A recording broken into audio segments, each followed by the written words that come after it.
الحمد لله حمدا لا ينفد أفضل ما ينبغي أن يحمد وصلى الله وسلم على نبينا محمد وعلى آله وصحبه ومن تعبد رب اشرح لي صدري ويسر لي أمري واحلل عقدة من لساني يفقه قولي ربي زدنا علما ربي زدنا علما ربي زدنا علما آمين ما بعد.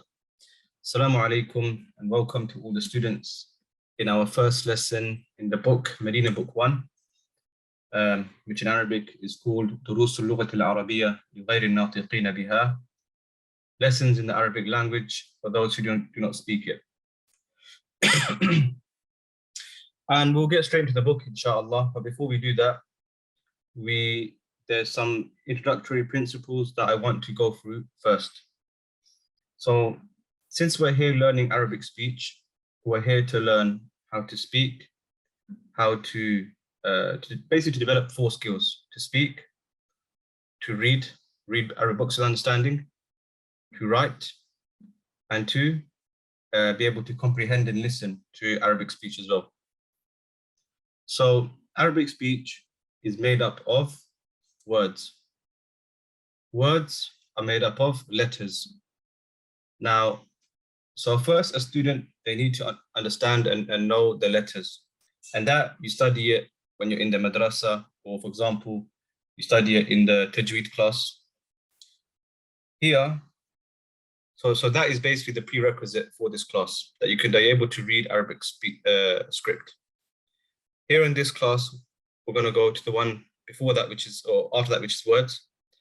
And then by understanding words, firstly, you'll then be able to understand Arabic speech. So the word in the Arabic language is called al-kalima. Al-kalima literally means the word. So firstly, how many types of words are there in the Arabic language? Actually, how many types of words are there in the English language? When you think in the English language, how many types of words are there that you think, there's pronouns, there's nouns, there's adjectives, there's verbs, there's adverbs, and so on and so forth. In the Arabic language, there are only 3 types of words. We only have 3 types of words. The first type is called ism. Ism, and that translates to noun. The second type is fi'l, and that translates to verb. And the third type is harf, and that translates to particle. Now, before we define each of these 3 types, what does it actually mean when someone says to you that there are 3 types of words in the Arabic language? What that means is that whatever Arabic text that I look at, whether it's the Quran, whether it's the Hadith, whether it's the poetry, or whether it's a modern day Arabic text, no matter what text I look at, if I break it down word for word, then each word must belong to one of these 3 categories. Either it's going to be a noun, either it's going to be a verb, or either it's going to be a particle. Ism, fi'l, harf. So this is why it's very important for us to understand. So let's define then, what is an ism, a noun? Let's write it here.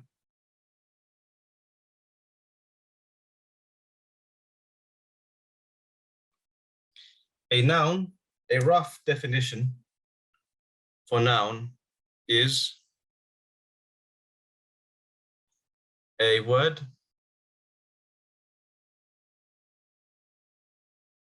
that has a meaning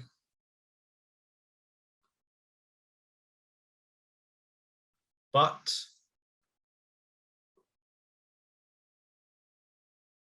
does not connect to time. It's a word that has a meaning but does not connect to time. Example, if I say to you book,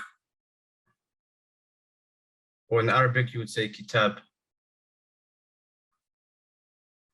So kitab means book. Now, is this a noun? Well, it has a meaning. A kitab, which is a book, but when someone says to you kitab, you are aware and you know that it has a front cover and a back cover, and between those are pages, and those pages contain some sort of writing or of some sort. So meaning comes to your head, but does it connect to time? Do you think to yourself past tense, present tense, future tense? No, you don't. A more simple way of understanding this is that in general, a noun, it will be either a name, description,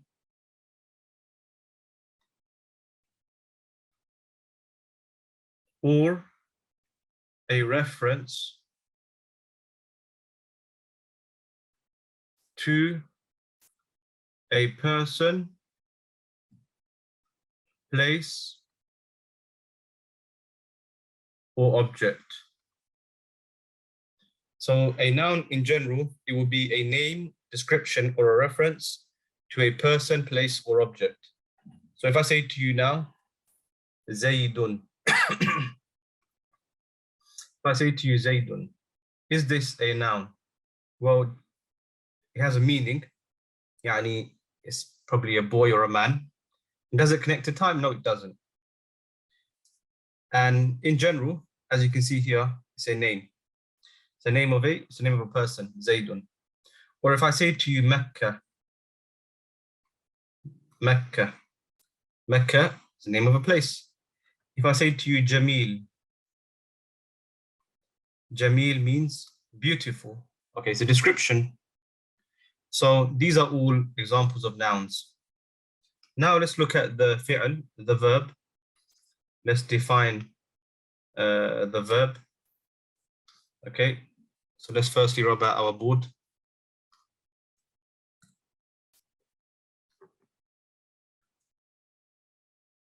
So the fi'l,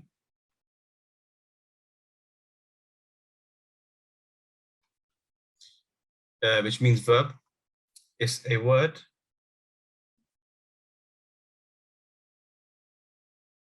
that has a meaning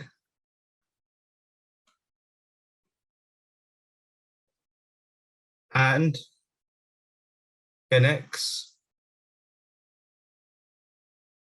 to time. It's a word that has a meaning and it connects to time. And the time is going to be either past tense, past tense, present, or future. So for example, past tense is something that happened before we speak about it. Present tense is something that is taking place now whilst we're speaking about it. And the future tense is something that happens that we want to happen after we stop speaking about it. So an example of this would be when the angel Jibreel alayhi salam came to Prophet sallallahu alayhi wasallam, one of the first verses that he revealed to him was, he started off by telling the Prophet sallallahu alayhi wasallam to Iqra. Iqra. Yani read. It was a command, read or recite. Now, is this a verb? Well, firstly, it has a meaning. It has the meaning of reading. Reading is an action. And does it connect to a time? Actually, well, if you command someone to do something, it connects to the future. You're asking that the action hasn't taken place, nor is it taking place, nor is it taking place in the current time, but you want the action to take place in the future, even if that future is the immediate future, meaning in the next few seconds, is still considered the future. So this word does connect to, it has a meaning and does connect to time, therefore say verb. Or for example, the word khalaqa. خلق الإنسان. He created. خلق means he created. Al-insan means humankind. خلق الإنسان من علق. He created humankind. Does the word خلق, does it have a meaning? Yes, it does. يعني is to create something, to bring something into formation. And does it connect to time? Yes, it connects to the past tense, something that has already taken place. So this is an example of a verb. A verb is basically going to be, in general, it's going to be a doing action. It's going to be an action, a doing word, something that we do, or something that is done. This is what a verb is. And then finally, we have the harf. The harf, the particle.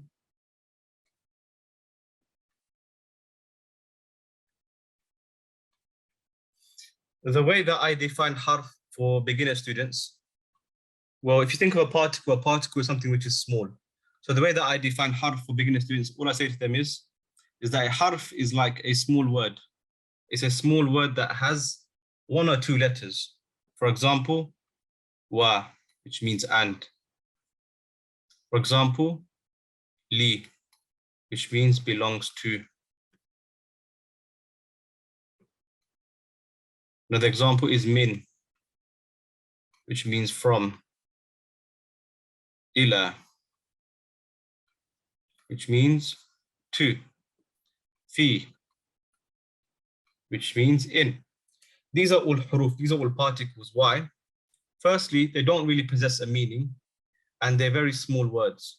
They only have one or two letters most of the time, whereas the noun and the verb will have at least three and above. So this is how, this is the harf. So now that we understand all these three types, going back to what I said a short while ago, every single word that we come across in the Arabic language, it has to belong to one of these three types of words. Every single word that I read, for example, if I read the first ayah in Surah Al-Fatiha, أعوذ بالله من الشيطان الرجيم, الحمد لله رب العالمين. We have the word alhamdu, lillahi rabbil alamin. So alhamdu, it has to be either a noun, verb, or particle. Lillahi, the li is going to be a harf. The word Allah is going to be a noun. Alhamdu is also going to be a noun. Rabbi is also going to be a noun, and so is al-alamin. So in this case, we had most of the sentence was nouns, but the li was a harf. And if I do the same with every sentence or hadith or ayah or anything that I come across, I'll have to do the same thing. Either it's going to be a noun, a verb, or a particle. Okay, Jamil. Now that we've, inshallah, understood this, now what I want to speak about is how to create. So, okay. So firstly, I want to put some focus on the noun right now. Let's put the focus on the noun. So the question that we want to answer, the thing that we want to learn about is how to create a basic sentence in the Arabic language using the ism. How to create a basic sentence using the ism. So how do I create a basic sentence in the Arabic language using the ism? So what does basic sentence mean? Basic sentence literally means a sentence that has the least amount of words in it. What's the shortest possible sentence that I can make in the Arabic language? Well, using the ism,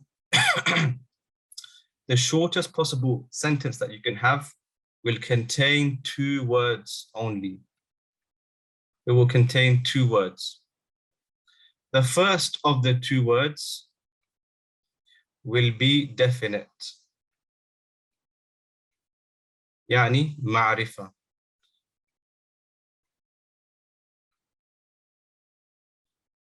And the second of the 2 words will be indefinite.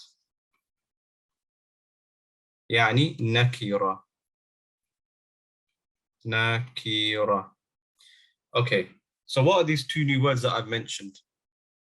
Definite, معرفة, and indefinite, nakira. Firstly, let's start off with nakira, indefinite. So if I say to you in the English language, a pen. A pen. So imagine I say to you, brother, or if you're a sister, I say to you, oh, sister, can you please pass me a pen? Can you please pass me a pen? Imagine there's a pot of pens next to you. There's a pot and the pot has 10 pens inside of it. There's a black pen, there's a blue pen, there's a red pen, there's a green pen, there's a ballpoint pen, there's an ink pen, different types of pens, different colors as well. So I say to you, can you please pass me a pen? What comes to your mind? Are you going to pass me a specific type of pen? Are you going to give me a particular pen? Like in your mind, do you think that I'm asking you for a particular type of pen, or am I asking you in general to give me any pen? If I say to you, pass me a pen, I'm not specifying which pen I want. The pen is undefined. It's indefinite. And in the Arabic language, you say it's nakira. This is what nakira is, when something is undefined, when it's left general and not specific. So if I say to you, pass me a pen, you're going to pick any pen and you're going to give it to me. Now, in the English language, usually we'd have a or an before the word. So a pen, an apple. For example, how is this shown in the Arabic language? In the Arabic language, this is shown with tanween. So pen is the word qalam. So that I'll put tanween on the end of the word. So I say qalamun. And this tanween on the end of the word is a sign, it's an evidence that this particular word is indefinite, it's undefined. So qalamun would translate to be a pen. Now, same thing with the next example. The word apple is, if it's general and it's undefined, I would say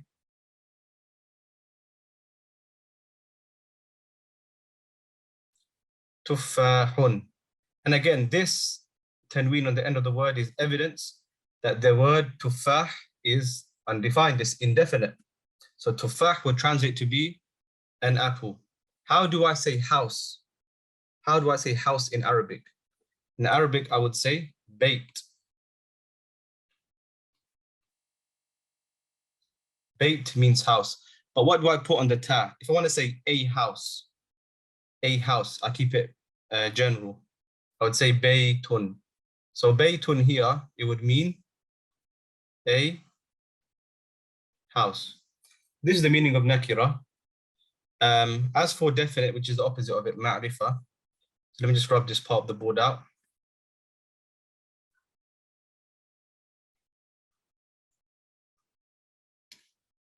So al-ma'rifa, let's understand ma'rifa now. Once we understand each of these things separately, we'll be able to put them together to create the basic sentence. So we understand nakira, which is the second word of our sentence, and then we're going to understand ma'rifa now. So ma'rifa means definite, it's defined. So if I say to you now in the English language, the pen. So imagine, again, you have a pot of pens next to you, and I say to you, pass me the pen. Pass me the pen. Which pen are you going to choose? You're going to choose a specific pen, the one that you think I want, which is going to be, for example, the black pen. So how do I reflect this in the Arabic language?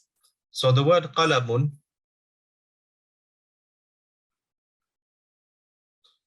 you reflect it by adding alif wa lam to the front of the word. So you add alif wa lam to the front. So I add alif and lam. So it becomes al-qalam, al-qalam. But what happens to the last letter? Before it was qalamun, a pen with tanween. What happens to the last end of the word? Now you'll only have one dhamma, so there's no tanween. And the reason for that is because an item cannot be known and unknown or general and specific at the same time. Either it's specific or either it's general. So if you specify the word, you have to drop one of the dhammas because the tanween is a sign that the word is indefinite, and alif wa lam is the opposite. It makes the word definite. So it's an either or situation. Either the word is going to be undefined or it's going to be defined. So if you define it, you add alif wa lam and drop one of the dhammas and you leave one dhamma there. Al-qalamu. Al-qalamu. How do I say the house? The house. So a house, it was baytun. If I say baytun, it means a house, it's undefined. How do I say the house? Simply add alif wa lam. Al-baytu, and you have to remove one of the dhammas. Al-baytu. Al-baytu, the house. Okay, so that's how you make the ma'rifah. Okay, so how do we combine these two together, the word that's definite and the word that's indefinite, in order to create a sentence? Let's give an example of this on the board. Let's give an example and let's analyze the example together, inshallah.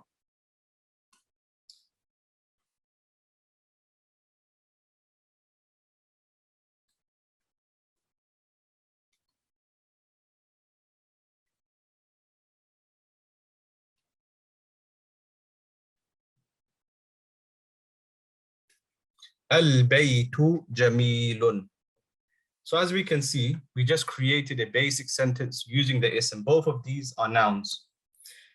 And this sentence, number one, it contains two words. Number two, if you look here, the first word is ma'rifah. It contains alif wa lam. It's a defined word. Al-baytu, the house. And we're saying that the house is jamil, is beautiful. And this word, because it ends in tanween, it's nakira, it's undefined, it's indefinite. So the house is beautiful. So now we've just translated this sentence. Al-baytu jamilun, the house is beautiful. Now, you might be asking, hold on a second, where does the word is come from? There's no like is here. Doesn't exist in the Arabic language.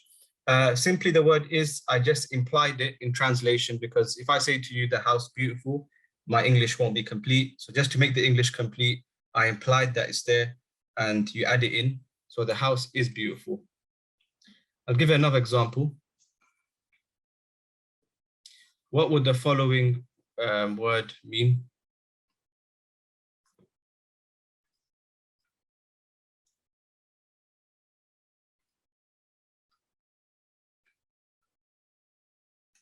الطالب جديد. الطالب جديد. The student. And again, why are we saying the student? Because it has alif wa lam, and al, it means it's defined. The student is, and again, the word is implied in translation, and jadidun is indefinite because it has tanween. The student is new, is a new student. Al-talibu jadidun, the student is new. So inshallah, this is how you create a basic sentence using the ism. And we will see more of this in our book. So let's get started off. Let's go straight into our book now, inshallah. That was introductory principle that I wanted to show you, how to create basic sentence using the ism in the Arabic language. So the book that we're studying, as was mentioned, as we can all see, is دروس اللغة العربية لغير الناطقين بها. Lessons in the Arabic language for those who do not speak it. الجزء الأول. We're starting off with Madinah Book 1. And the author of this book, he is Dr. Fabdur Rahim. Dr. Fabdur Rahim, he is a scholar in the Arabic language who's still alive till today. May Allah preserve him. And he pursued his studies in Egypt, where he gained a PhD in the Arabic language. And then he went to Medina, and under the authority of Sheikh Abdulaziz ibn Baz, rahimahullah, he was asked to create a syllabus for students, foreign students coming to the newly established Medina University. So this book is still today studied in the Medina University by students arriving there to study the Deen. But the first they need to study the Arabic language. And this is from the importance of studying the Arabic language, is that it will help you to understand your Deen. It will help you to understand and bring you closer to the Quran. So let's go to our first lesson, inshallah. Ad-Darsu al-Awwalu, the first chapter. Okay, I'm just going to rub the board off so we can go through this.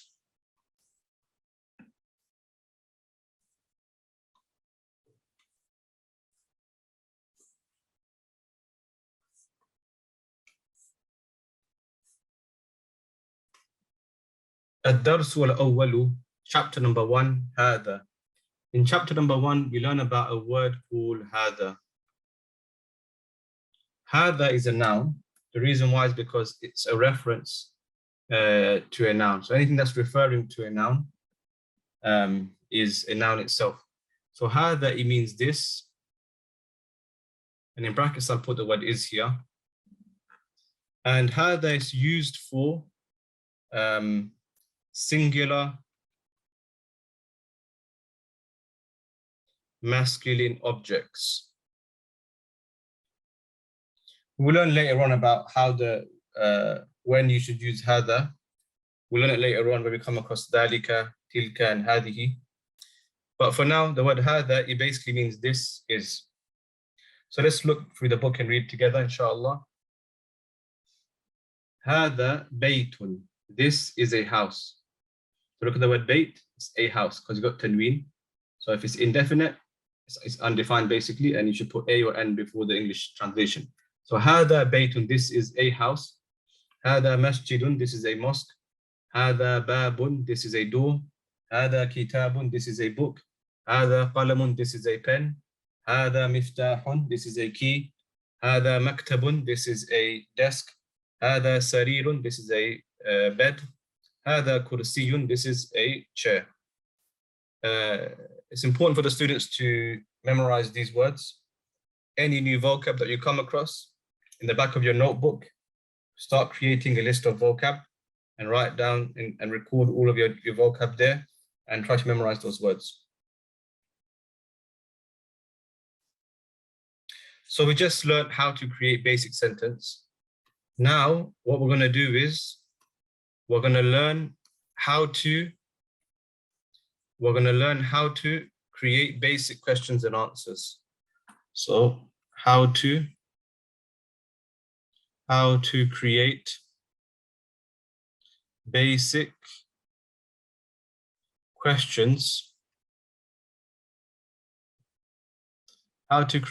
questions. And also how to respond to those questions.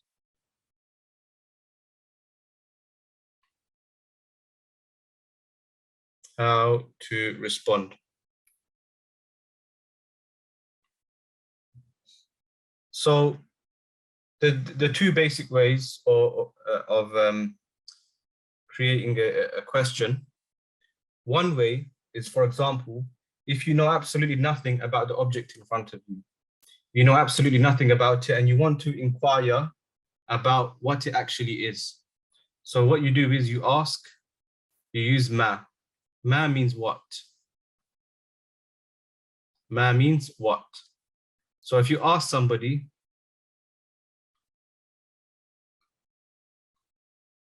ma hadha, that would mean what? What is this? And this is for a situation when you're asking about an item that you know nothing about it. You want to inquire and learn about it. So you say, ma hadha, what is this? So this is the question. And the way to respond, the answer you'd give is, you would say, hadha and then you would simply state what it is. So هذا كتاب, this is a book, or هذا بيت, this is a mosque. Sorry, this is a house, etc., etc. This is one way of creating the question and how to respond to it. Another way is to seek confirmation. Another way is to seek confirmation. And to do that, you use a. It can mean is, or are, or do. And in this situation, you might say, for example,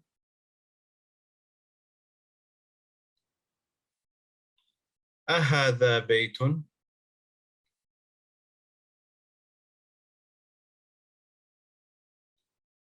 أهذا بيت. Is this a house? So if I say to you, هذا بيت, that would mean this is a house. If I say to you now, أهذا بيت, it becomes, is this a house? And the way to respond to that is either if what they have asked about is true, so if it is indeed a house, you would say na'am. You would say na'am, and then you would reaffirm what it is. So hada, and then you state the object. And if it's false, if what they ask, if what they have stated is wrong, so it's not a house, you would say la, and then you would say hada, and then state what it is. So by the way, quickly, na'am means yes, and la means no. So either yes, this is a house, or no, this is something else. So let's read through the next page in the book. Ma hada, what is this? Ma hada, what is this? Hada baytun, this is a house. Ahada baytun. So in this situation, we're trying to confirm, is it in fact a house? Ahada baytun, is this a house? Na'am, hada baytun. Yes, this is a house. Ma hada, what is this? Hada qamisun, this is a shirt. Ahada sarirun, is this a bed? La, no. Hada kursiyun, this is a chair. Ahada miftahun, is this a key? La, no. Hada qalamun, this is a pen. Ma hada, what is this? Hada najmun, this is a star. Let's go to the next page. So this is our first set of exercises.